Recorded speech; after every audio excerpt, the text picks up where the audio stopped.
Queridos hermanos en nuestro Señor Jesucristo, estamos ya listos, preparados para comenzar con nuestra siguiente clase de teología. La semana pasada, el día viernes, se ha compartido ya el video sobre la primera lección de estas lecciones que estamos dando sobre el tema de teología fundamental.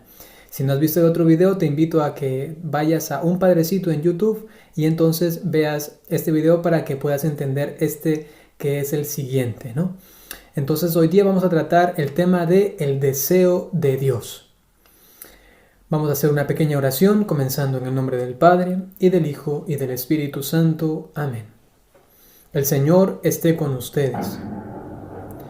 Que Dios Todopoderoso nos conceda la gracia de poder acercarnos con mucha piedad, respeto, con obediencia y también con creatividad a su palabra bendita, a su palabra que es el fundamento de toda la doctrina cristiana católica, que nos haga encontrar las soluciones y respuestas a las dudas que quizá tenemos, o a fundamentar mejor aquello que a veces no podemos explicar, o aquello que ya lo conocemos pero que todavía nos desborda tanto y tenemos que renovar nuestro conocimiento y nuestro amor hacia estas verdades. Vamos ahora a comenzar. Aquí voy a hacer un poco más pequeño como siempre y a ponerme aquí. Listo.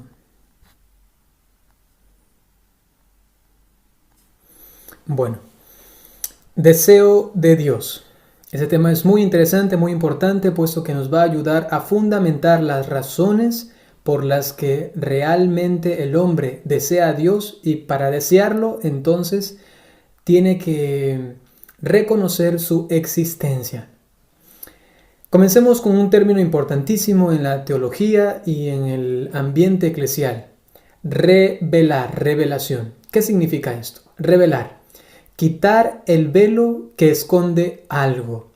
En teología significa la manifestación que Dios hace a los hombres de cosas que les estaban escondidas, tanto sobre Dios como sobre el mundo. Y en el mundo también sobre el hombre mismo, ¿no?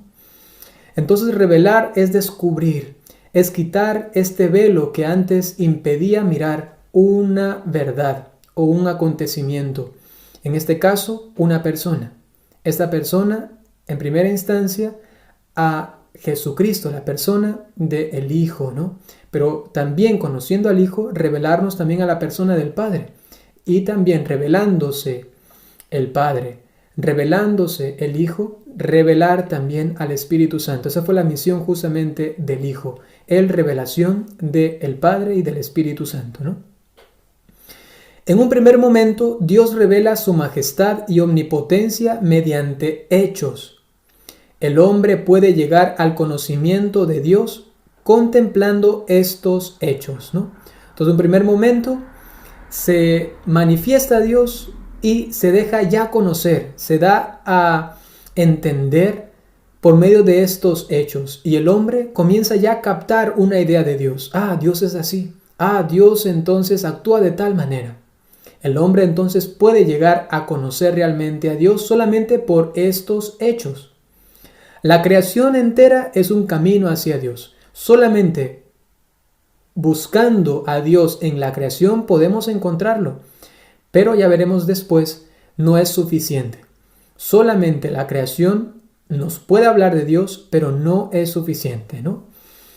El universo es un signo de la presencia y belleza divinas. En él está presente de alguna forma la actuación de Dios, el hecho de la creación de Dios, la belleza de Dios, la perfección de Dios, la inteligencia de Dios. ¿Dónde? En la creación.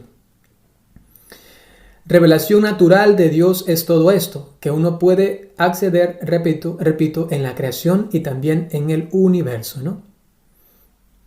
Ahora, esto se llama también revelación natural de Dios, ¿sí? Revelación natural de Dios. ¿En dónde lo encontramos? Repetimos, en la creación, es decir, en todo el universo, ¿no? El Vaticano I nos dice, Dios principio y fin de todas las cosas, puede ser conocido con certeza, conocido Dios, repetimos esto porque es importante, por la luz natural de la razón humana, a partir de las cosas creadas. La razón humana puede llegar a conocer a Dios solamente por medio de la creación. Esto es importante. Luego veremos que a eso también se le puede llamar teodicea, es decir, un conocimiento de Dios solamente racional, a partir de la razón. ¿Es posible? Por supuesto que sí. Sin embargo, insisto, no es suficiente. La carta a los Romanos en el capítulo 1, versículo 20 nos dice: desde la creación del mundo, las perfecciones invisibles de Dios, desde la creación del mundo, es decir, desde siempre que el mundo ha existido, las perfecciones invisibles de Dios, es decir, que Dios ha estado presente pero de una forma invisible, su eterno poder y su divinidad sobre todo, su poder, porque con el poder de Dios, con su poder, ha creado porque puede, ¿no? Y su divinidad, es decir, que Él, no siendo parte de este mundo creado, porque todo lo creado es solamente natural, no divino, por eso poder y divinidad, se han hecho visibles. Su invisibilidad se ha hecho visible. Su poder y su divinidad se han hecho visibles a la inteligencia a través de las cosas creadas, ¿no? Entonces en las cosas creadas podemos llegar a conocer a Dios y podemos ver allí su poder y su divinidad. Poder es impresionante. Uno mira todo lo que existe en el mundo y dice, si esto que existe tiene gran calidad, tiene cuántas cualidades, ¿no? Si uno ve, por ejemplo, un tsunami o un volcán erupcionar, estallar, eso es impresionante. Y uno dirá, si esto es capaz de aquello, ¿cuánto más será aquel que lo ha creado, ¿no? Y luego, si Él ha creado todo esto, Él es tan grande que sobrepasa, rebasa a nuestra propia humanidad, a la propia naturalidad de las cosas. Es decir, que necesariamente tiene que haber algo más que solamente lo que existe naturalmente, ¿no? Y eso es lo que vamos a determinar más adelante. La revelación natural de Dios. Vamos a ver algunos principios.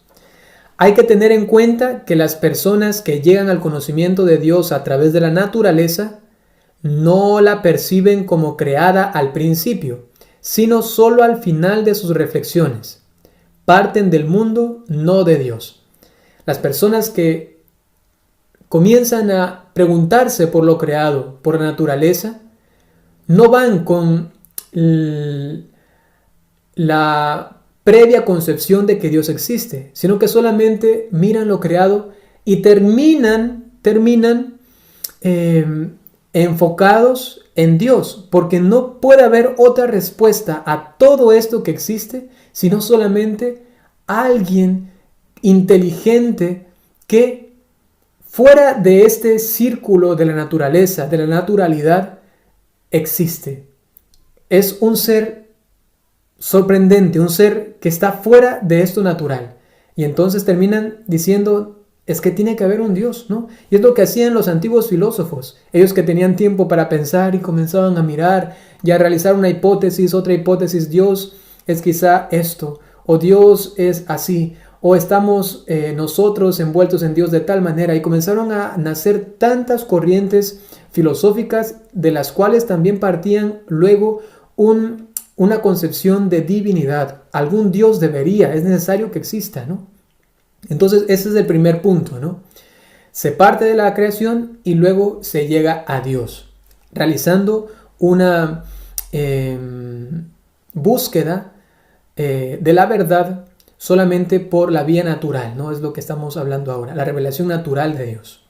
Luego, segundo principio, segundo punto de esta revelación natural de Dios.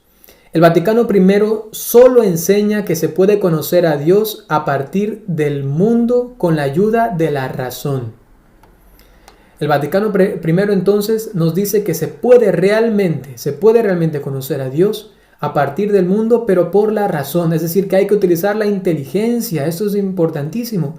Tantos andan acusando allí a los creyentes, ya sea de cualquier religión, acusándolos de que no hay una unión o una compaginación entre la fe que uno tiene en un Dios y la razón. Hoy ellos llaman ahora ciencia, ¿no? Solamente la ciencia tiene la verdad, la religión no. Eso es realmente insensato, no tiene coherencia. Más bien, para llegar a determinar que existe un Dios se necesita la inteligencia, se necesita la razón. Que ya veremos después que hay una distinción entre razón y ciencia, porque a veces podemos confundir y decimos la razón y la ciencia son lo mismo. Y si algo no es científicamente comprobable, entonces no es razonable. Por supuesto que no, hay cosas que no son científicamente comprobables, pero que son razonables. Eso veremos después, ¿no? Quiso entonces sostener el Vaticano I con esto, que a cualquier hombre se le puede hablar de Dios con sentido, con inteligencia. Todos pueden aprender, conocer por qué yo creo en un Dios a partir de las razones que yo le pueda dar, porque Él también tiene una razón que puede captar lo inteligente de mi fundamento para creer en Dios. Eso es maravilloso. Repito, a mí me encanta hablar de esto cuando personas vienen con búsqueda, con un corazón que está realmente hambriento de conocer la verdad, ¿no? Y uno comienza a decirles los argumentos o las razones por las que uno cree en Dios y se van realmente fascinados. Y muchos de ellos dicen, es que nunca lo había pensado, es que nunca nadie me había hablado así de Dios. ¿Y qué cosas son? Son cosas sencillas, solamente razonables, lógicas, que ya veremos también aquí, ¿no? Tercer punto. El Dios que alcanzan nuestras meras fuerzas naturales es el fundamento del mundo, un incondicionado y absoluto, pero no el Dios vivo y personal de la Biblia. Ojo a esto, ¿no?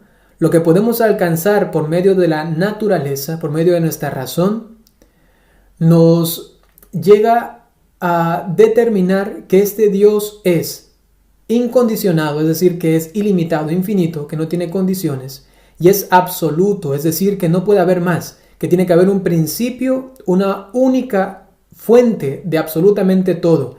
Y esta fuente es absoluta, es decir, que se existe de sí misma, ¿no?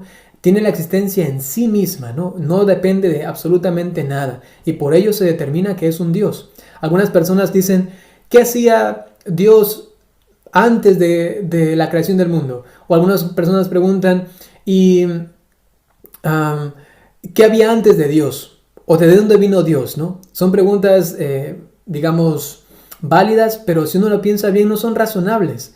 Solamente es razonable pensar en Dios en cuanto que Él es autosuficiente, que Él siempre ha existido. Por eso no cabe la pregunta de dónde vino. Es que no puede venir de ningún lado porque siempre ha existido, siempre ha sido, siempre ha estado. Es lo que decía San Agustín a las personas que le preguntaban esto. Decía, tengo dos respuestas. La primera es que esto solamente responden los tontitos. Perdón, no responden. Eso solamente preguntan los tontitos, ¿no? Decía, porque es tonto preguntar ¿de dónde viene Dios? Es que es Dios porque justamente no viene de ningún lugar. Esa es la definición de Dios, es absoluto, es autosuficiente, ¿no? Y la segunda respuesta entonces sería luego explicarles, ¿no? Él comenzaba a explicar. Él es Dios porque es autosuficiente, porque Él es infinito, Él siempre ha estado, es eterno, ¿no? Pero la primera pregunta para este hombre tan intelectual, San Agustín, era, la primera respuesta a esa pregunta es, eso solamente se preguntan los tontitos, decía, ¿no? Es una cosa un poco fuerte, ¿no? Y es porque ya estamos muy desacostumbrados a pensar y tenemos que volver a comenzar a pensar, volver a racionalizar equilibradamente nuestra vida, ¿no? Y decir, ¿por qué hago esto? ¿Por qué existe esto de aquí? ¿Por qué existe lo de acá? Y todo tendrá luego su principio, su fuente en alguien incondicionado y absoluto. Pero esto solamente nos revela esto, un ser asombroso, pero no el Dios vivo y personal de la Biblia. Es importante, ¿no? Al Dios de los filósofos no se le puede rezar. Un filósofo solamente llega a determinar que existe un Dios, pero ¿cómo será luego? Yo no sé. ¿Qué más sé de ese Dios? Pues no sé nada más. Lo único que sé es que es inmenso, es grande, infinito, es lo insuperable, ¿no? Pero nada más. Puede facilitar vías de comprensión de la fe y manifestar que la fe no es irracional, nada más. Eso es lo que manifiesta este conocimiento natural de Dios, que creer en un Dios no es irracional, sino que es racional. Estas vías entonces naturales nos ayudan a este hecho, ¿no? A determinar que creer en un Dios no es irracional, ¿no? Sino que es muy racional, muy inteligente, ¿no?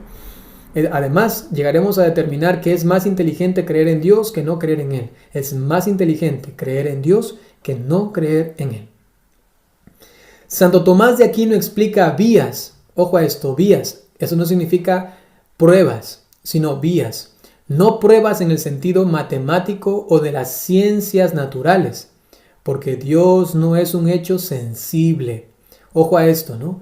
Las vías del conocimiento de Dios de Santo Tomás de Aquino solamente nos ayudan a encontrar un camino para determinar que realmente existe Dios, pero no es un hecho que se pueda comprobar de forma sensible, entiéndase como meterlo en un laboratorio y allí, tomando una muestra de este Dios, poder examinar a este Dios, ¿no? Eso no, sino que se refiere a vías razonables para poder conocer, entender, satisfacer a nuestra razón de que realmente existe un Dios, ¿no?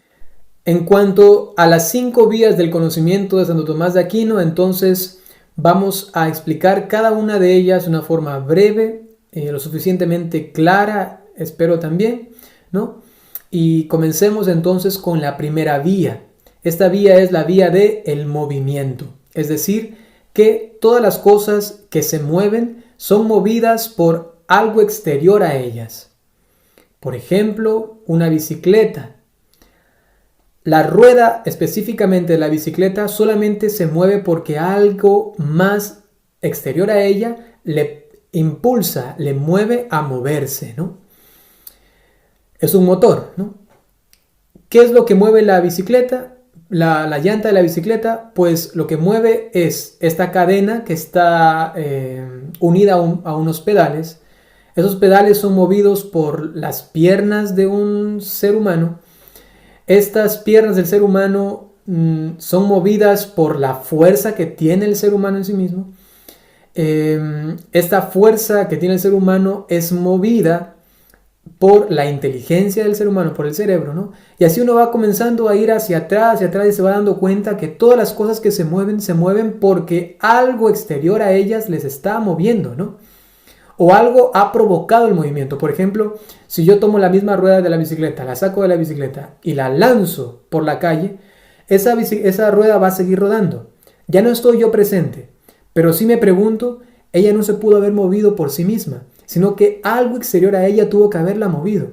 Y es verdad, un ser humano, una persona, alguien la lanzó y entonces comenzó a moverse y recorrió toda una calle, ¿no? Entonces todas las cosas necesariamente son movidas por algo exterior a ellas. Y entonces si nos preguntamos el mundo también está en constante movimiento. Actualmente la ciencia nos dice que el universo está en expansión, está en movimiento. ¿Quién provocó este primer movimiento? Si queremos remitirnos a la teoría del Big Bang, que dicho sea de paso no se contradice con la fe cristiana, no se contradice con ella, ¿quién provocó este primer movimiento? Es ilógico pensar que por sí mismo algo se pueda mover, algo que es finito, algo que es limitado.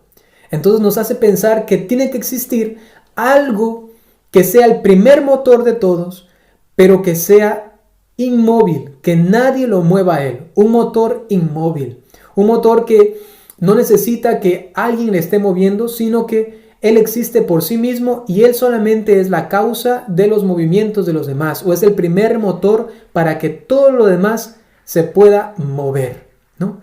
Movimiento, entiéndase aquí, no solamente como mover algo, ¿no? Sino que también existir. El hecho de poder tener vida, por ejemplo, ¿no? El hecho de tener un orden matemático, un orden inteligente, el desplazamiento de los planetas, de los astros, ¿no? Como inclusive el viento y todo lo que existe, todo lo que se mueve, no puede haber sido solamente un ingenio de sí mismo, ¿no? El viento mismo no se puede determinar a sí mismo, tengo que moverme, ¿no? Sino que hay algo atrás, algo atrás, algo atrás, y definitivamente vamos a determinar que hay un primer motor que necesariamente tiene que ser inmóvil, que nadie le movió a él, porque no podemos ir hacia atrás de manera infinita.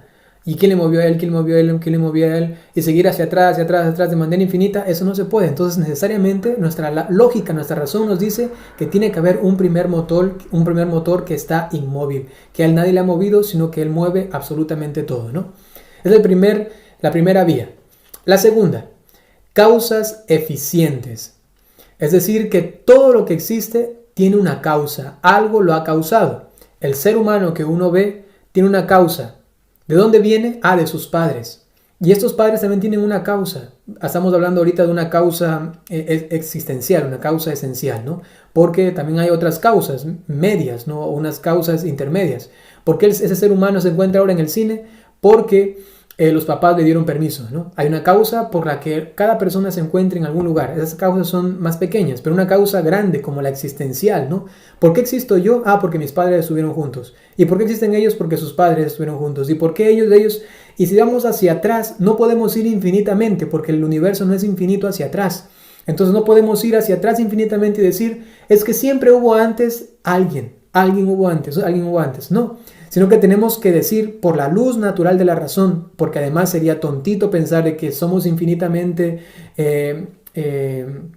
hacia atrás nosotros, no hay una ascendencia infinita hacia atrás, pues eso sería ilógico, sería algo tontito, ¿no? Entonces necesariamente tendría que haber una causa primera de todo, una causa incausada, una causa que nadie la haya causado.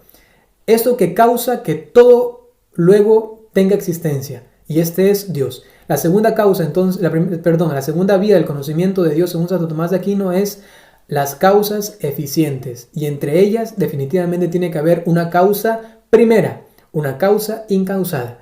Esto nos determina entonces que tiene que haber algo grande, maravilloso, enorme, que ha causado absolutamente todo. La tercera vía es la contingencia. Contingencia significa que es no sustancialmente o absolutamente necesario, ¿no? Sino que uno puede prescindir de esto. Ahora si quiero lo necesito, si quiero no, es necesario ahora, no tanto aquí y acá, ¿no? Por ejemplo, la misma existencia personal, que yo exista, eso solamente yo existo en cuanto mi contingencia. Yo existo, pero si no existiera, el mundo igual seguiría. El mundo continuaría. El sol seguiría saliendo, los pájaros seguirían cantando, el sonido del río seguiría calmando a algunos, a otros molestando. Tanto, mi existencia es contingente, porque yo podría estar como no podría estar. Y entonces hay cosas que no son absolutamente necesarias, pero para que todo exista, tendría que haber algo que es absolutamente necesario, un ser necesario por sí mismo. Por ejemplo, para que yo haya existido, necesito que mis padres hayan existido. Sin embargo, su existencia es contingente, porque es verdad que yo necesito a mis padres para existir, por lo menos para haber nacido, ¿no? Para venir al mundo. Necesité de mis padres, pero luego podría ser que también mis padres no existan. No pasa nada. No existieron mis padres, no existí yo. Se acabó. Pero el mundo continúa. Pero si vamos hacia atrás, nos damos cuenta que hay cosas que son necesarias, pero que también las podríamos eliminar y que el mundo seguiría existiendo. Pero tendríamos que seguir hacia atrás. No existe Byron, no existen los padres del padre Byron, no existen los abuelos del padre Byron, no existen los bisabuelos del padre Byron, no existen los tatarabuelos del padre Byron. Entonces uno va hacia atrás, pero llega un momento en el que llega a determinar, pero para que todos ellos, o mejor dicho, si es que todos ellos dejarían de haber existido, ¿no? Ya no existen, hacia atrás, tenemos que llegar hacia un ser que necesariamente tuvo que haber existido Él no provino de nadie ni de nada, sino que siempre existió y Él sí es absolutamente necesario. Sin Él, entonces nada hubiese podido existir. Este ser que se encuentra eternamente presente es el ser absolutamente necesario. Y esa es la tercera vía del conocimiento de Dios, la contingencia. Hay cosas contingentes, pero Dios es aquel que debería absolutamente haber existido, o si no, nada podría haber existido. Si mis padres no existían, bueno, eso no afecta a la creación en general, pero sí, si no había una causa o un ser primario absolutamente necesario, pues entonces nada pudo haber existido. Ese ser primero entonces es Dios, ¿no? Tenemos luego una cuarta vía del conocimiento de Dios. Grados de perfección. Si nos damos cuenta, todo cuanto existe tiene cierta perfección, pero hay cosas y seres que tienen más perfecciones que otros. Por ejemplo, los animales y los seres humanos.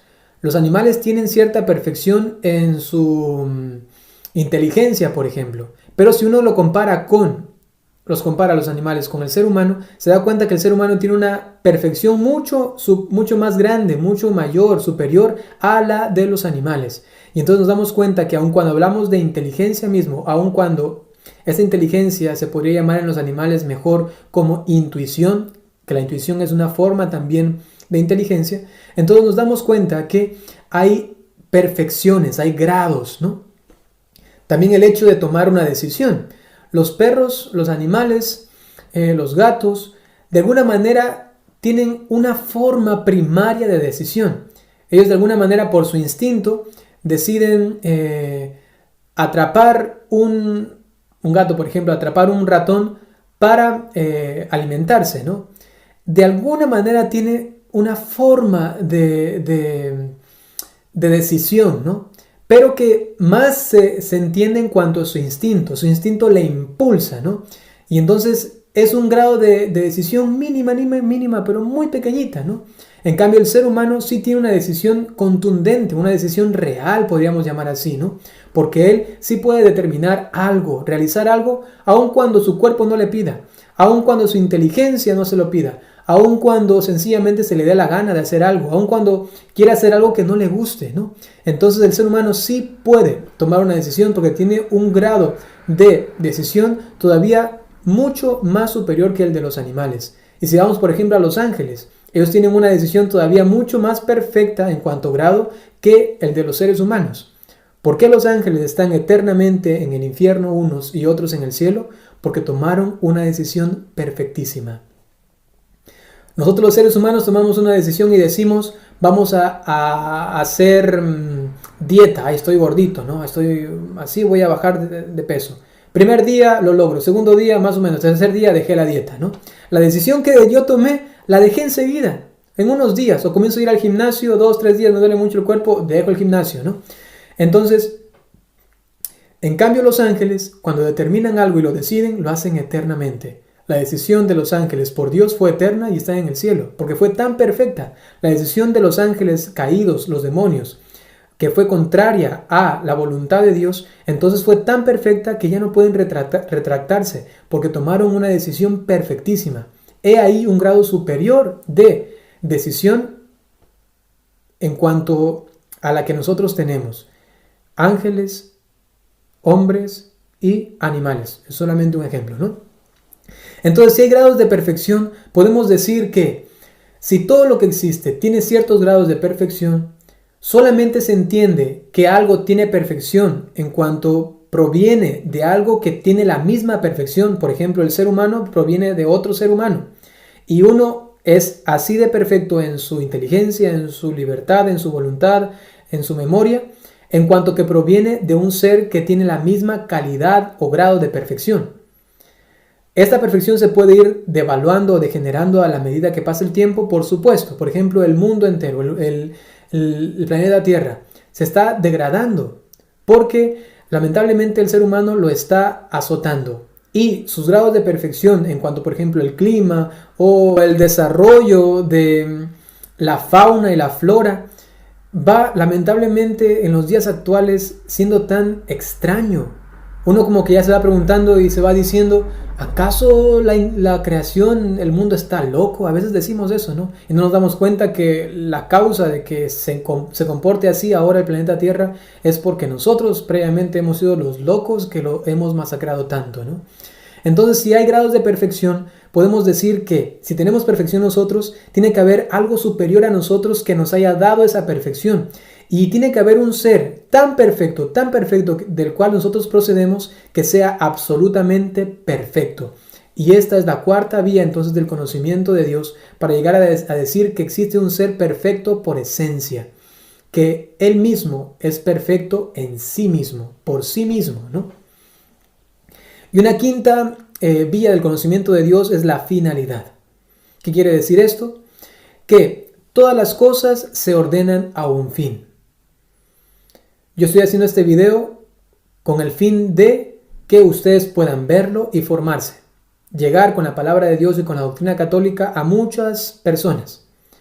Sigamos viendo las finalidades de cada ser humano, de cada ser existente, de un árbol, de un animal, de elementos del universo.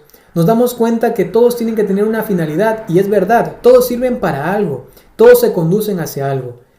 Y la pregunta esencial es ¿hacia dónde? ¿Hacia qué? ¿O hacia quién?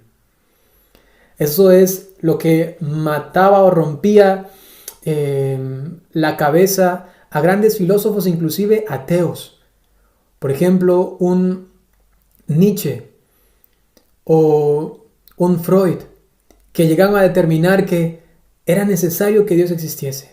Tiene que existir Dios. Aun cuando ellos no creían en Dios, decían, es necesario. Es que sin Él, todo esto de aquí no tiene lógica. Sin embargo, no creo, porque no lo he encontrado, decían ellos. Pero no tiene lógica que no exista. ¿Y te imaginas? O por ejemplo un Sartre, que decía, conviene que Dios exista, porque si no existe Dios, toda la existencia sería una náusea. Sería una tontería pensar que uno está aquí sin una finalidad eterna, una finalidad última. Estoy aquí para tener hijos, eso es todo. Estoy aquí para trabajar, eso es todo. Estoy aquí para morirme, eso es todo. Pues la vida es una náusea, decía un gran ateo. Y este ateo, lamentablemente, no pudo encontrarse a Dios, por lo menos hasta donde nosotros sabemos. Sin embargo, ya en su interior, su razón le decía, tiene que haber un Dios, es que tiene que existir. Lamentablemente no lo he encontrado, no puedo determinar que realmente yo creo en Él. Pero si hubiese creído en Él, entonces todo hubiese tenido lógica. Ahora sí, entiendo. Todo lo que existe tiene como fin último un ser, del cual procedemos y al cual tenemos que regresar. Qué patética la vida de un ser humano que no cree en Dios, que no sabe qué hay después de esta vida. Y entonces, en sus minutos finales, solamente remordiéndose por lo que no pudo haber hecho, por lo que pudo hacer y no lo hizo, por lo que hizo en su vida, y pensando, y eso fue todo, y ahora se acaba, y el dinero que recogí, y todo lo que hice cuando tenía tal edad, de aquí a acá, y recordando toda su vida, y al final no sirve para nada, me muero y se acabó absolutamente todo. Esto no tiene sentido, es realmente una injusticia fatal, mortal. Pero nosotros los cristianos creemos en un Dios, y entonces sabemos que todo lo que existe tiene un sentido, tiene un fin, y entonces tenemos ya todo solucionado, nuestro corazón, nuestra existencia tiene ya una razón, un motivo de ser. Y por eso es más inteligente creer en Dios y no decir, esto que existe, esto no sirve para mucho, me muero, se acaba mi existencia y nada más, ¿no? Algunos llegan a decir, es que todo esto que existe es solamente porque, bueno, el ser humano es así de perfecto porque sí, por el azar. Eso es lo que nos dice la ciencia. Miren qué cosa, hasta dónde llega la ciencia atea, racionalista, que llega a decir que solamente las cosas son porque son por el azar. ¿Qué es esto? El azar es una tapadera. El azar es un escondrijo para no querer afrontar la realidad de Dios. ¿Me vas a decir tú que las perfecciones del ser humano, solamente del ojo humano, la perfección de un huevo de gallina que por unos 19 días, 21 días, estando a temperatura suficientemente elevada para llegar a desarrollarse internamente esta primera célula, al final da un pollito. Esto que es solamente dado por el azar. ¿Qué es esto?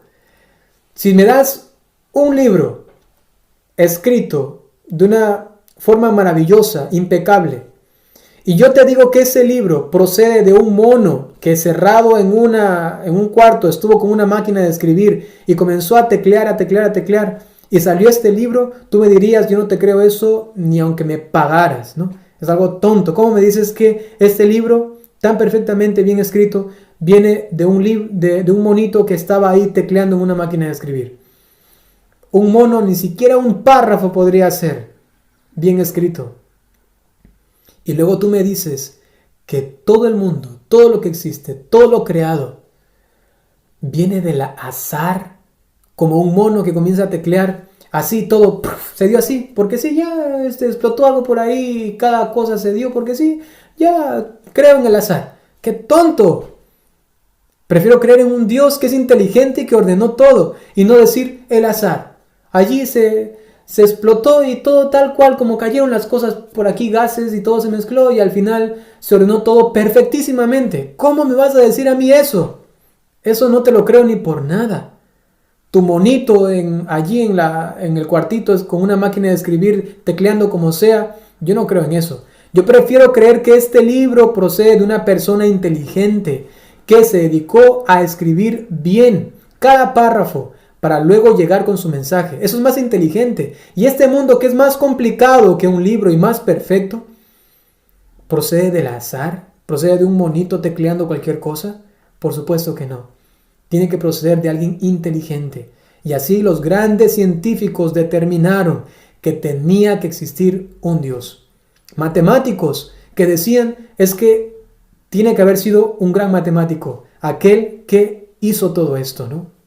Grandes científicos que ponderan en la creencia del conocimiento o de la existencia, mejor dicho, de un Dios, ¿no? Todo tiene un fin y este fin es Dios mismo, ¿no? Entonces, no se trata solamente de explicar cómo ha llegado a ser el mundo, que es lo que dice la ciencia actual, cómo ha llegado a ser el mundo, cuál es el proceso, ¿no? Sino de explicar por qué hay algo en general. ¿Por qué hay? ¿Por qué existen? ¿Por qué hay seres existentes? ¿Por qué existo yo? ¿Por qué existe el algo y no mejor la nada? Es lo que se decía Sartre, ¿no? ¿Por qué el ser y no mejor la nada? ¿Por qué existo yo o no mejor que no haya existido? ¿Por qué hay algo? Y esta respuesta no puede responder la ciencia. La ciencia solamente me responde cómo se dieron las cosas, pero no por qué existieron, por qué existen actualmente, ¿no? Si uno se remite solo a la materia original, nada se explica. Si uno se va solamente a la teoría del Big Bang y a la primera explosión, nada se explica. Se explica cómo, pero no por qué. No quién lo hizo. La materia está sometida al cambio. Es imperfecta y no se explica por sí misma. La única forma de explicar la materia es recurriendo a algo que esté exterior a ella, que tenga todo el sentido y coherencia racional, que le haya movido, causado, dado una finalidad y perfección para que sea ahora lo que es. Y esto definitivamente es un ser. Tiene que haber alguien inteligente que haya hecho absolutamente todo.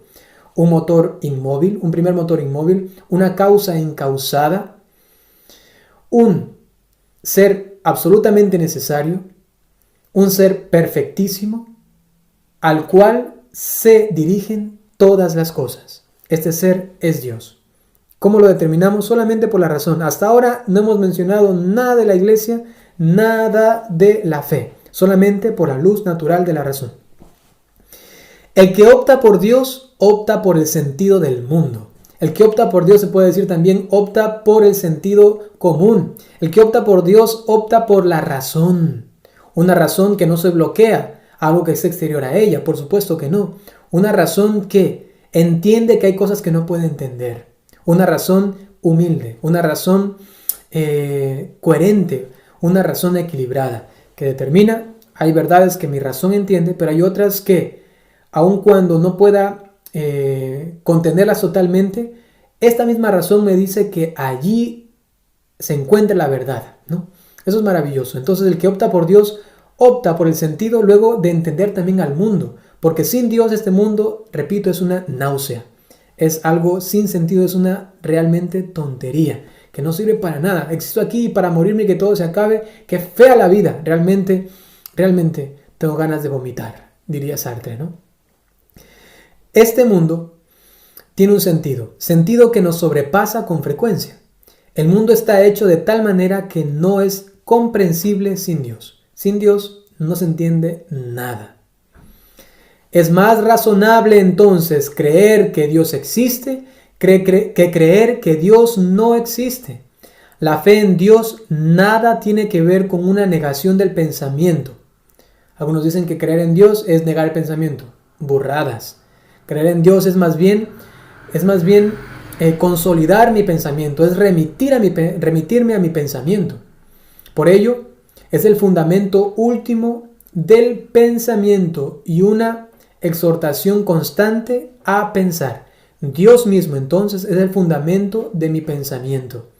Si pienso en Dios, todo lo que pienso tiene sentido. Y además, es una exhortación a pensar constantemente en que si eso que estoy pensando tiene razón, tiene lógica, tiene verdad, ¿no? Dios me cuestiona constantemente. Y entonces, este mundo actualmente ha dejado de creer en Dios, no porque ha perdido la fe, ¿no? Este mundo ha dejado de creer en Dios porque ha perdido la razón, porque ha dejado de pensar como debería. Y por el vaivén de las cosas diarias, por el tumulto de corrientes actuales que lo que hacen es nublar la razón del ser humano, al final llegan a decir: tomo el camino más fácil, Dios no existe, soy libertino, hago lo que quiera con mi vida, ¿no? Y no entienden que han tomado la mayor pésima decisión de sus vidas. Lo más razonable es pensar en Dios y Él te ordena toda la vida. Él pone en el lugar que corresponde cada cosa, ¿no? Esto, repito, es maravilloso. Otro grupo de pruebas de la existencia de Dios se basa en la realidad humana. Veamos. Experiencia de nuestra finitud. Siempre nos hacemos preguntas, especialmente sobre el sentido de la vida. La experiencia del sufrimiento, por ejemplo, la enfermedad, las preocupaciones, la soledad, el fracaso, ¿no? Esta misma experiencia de finitud nos hace preguntar sobre el sentido de la vida. Y esto tiene un sentido. Y ese sentido solamente encuentra su saciedad en Dios. Experiencia de la muerte, por ejemplo. ¿De dónde vengo? ¿A dónde voy? Tampoco en nuestra búsqueda de felicidad podemos alcanzar la plenitud. Todo lo que encontramos es finito y limitado, imperfecto y pasajero. Es que nada nos puede satisfacer completamente, sino solamente algo que sea realmente eterno. Por ejemplo, amar. Amar me hace sentir vivo. Amar me hace sentir pleno, sí. Pero cuando te das cuenta que eres incapaz de amar completamente y perfectamente, entonces no puedes sentirte completamente pleno. O cuando me aman me siento pleno. Pero te das cuenta que la otra persona no te puede amar plenamente. Y eso todos lo sabemos. Ni la mejor pareja que existe en el mundo puede llegar a decir es que me ama perfectamente, ilimitadamente. Por supuesto que no. Solamente nuestro corazón va a descansar y encontrar su saciedad cuando descanse y repose en Dios. Esto lo decía también San Agustín. El corazón del hombre está inquieto hasta que reposa en Dios, ¿no? En el hombre se da también la esperanza de la infinitud. Tenemos siempre hambre y sed de más verdad, más justicia y más felicidad, ¿no? Estamos constantemente ansiosos por alcanzar una verdad total, una justicia total, una felicidad total. Pero no podemos sino solamente cuando este Dios, que lo entiendo por mi razón, da el sentido de todo y me hace entender que esta saciedad que busco solamente la voy a encontrar de manera perfecta e ilimitada, eterna, después de esta vida. Además, hay algo incondicionado y absoluto en nuestro interior. Por ejemplo, la voz de la conciencia que advierte, aprueba, reprende. Nuestra conciencia siempre nos está diciendo algo, inclusive que nosotros no queremos. ¿Por qué? Porque hay como una especie de voz que no es nuestra. Porque si fuera nuestra la pudiésemos manipular, pero no. Ella está ahí recriminándonos, aprobándonos o reprobándonos. Está advirtiéndonos o congratulándonos por lo que hemos hecho. Es decir, que hay algo más. ¿Qué es esto? ¿Qué es esto que me está hablando, no? Que no procede solamente de mi cerebro. Entonces uno llega a determinar, tiene que haber algo más.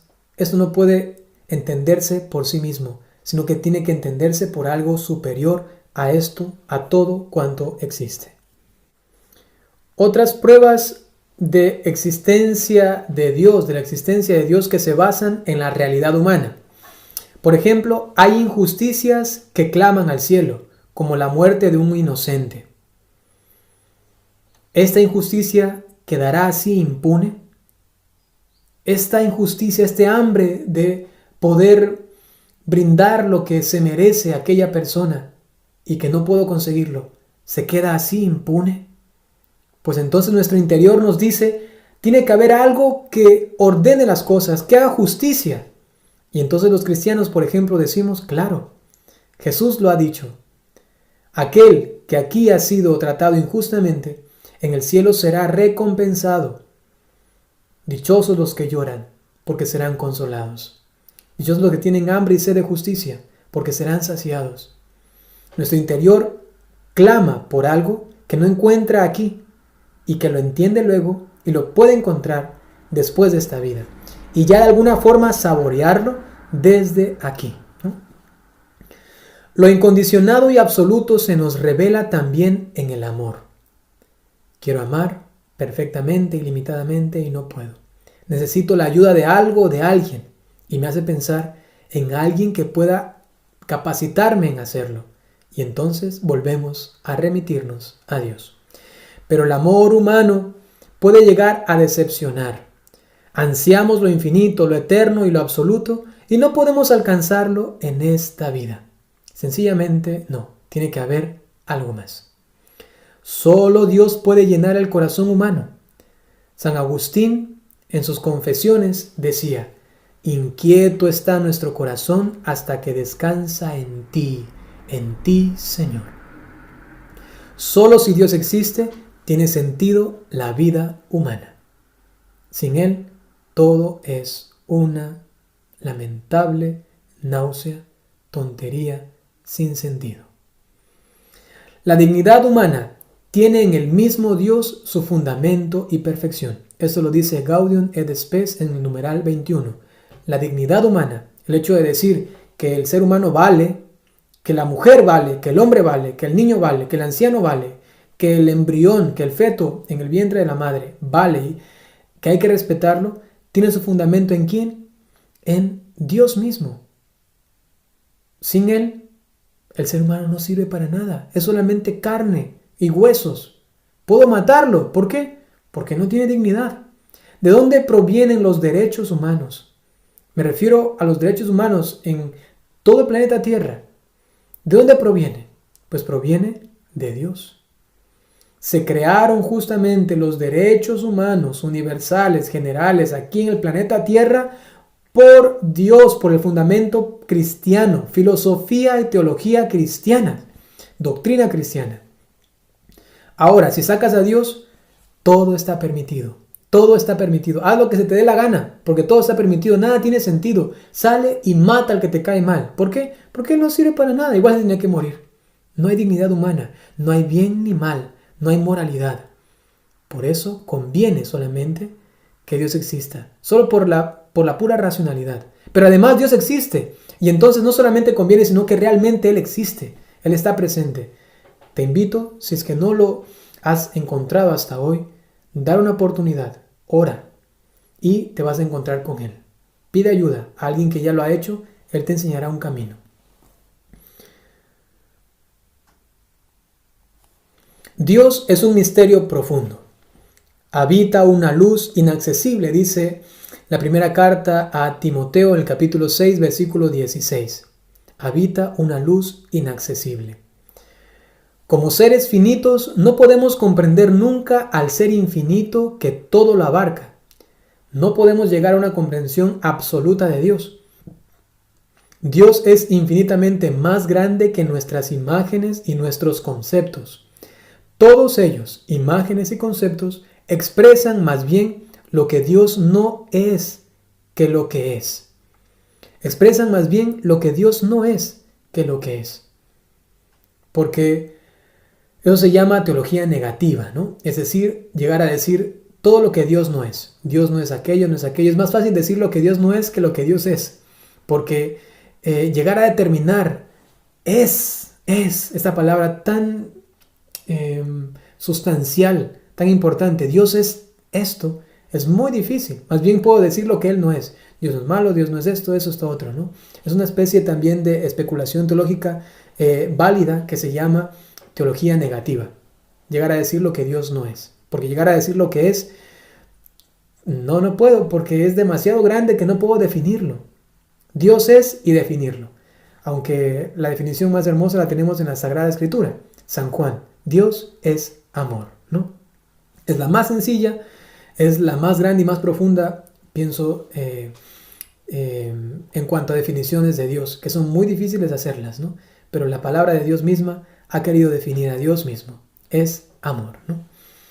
El Concilio de Letrán, el cuarto, nos dice, que se dio en el año 1215, entre el creador y la criatura no puede señalarse una semejanza sin ver que la desemejanza es aún mayor. ¿Podemos hablar de una semejanza entre Dios y el hombre? Por supuesto que sí. Pero la desemejanza es todavía muchísimo más grande. Entonces por eso podemos más decir lo que no es Dios o en qué no se parece en nosotros que llegar a decir lo que es y en lo que se parece a nosotros, ¿no?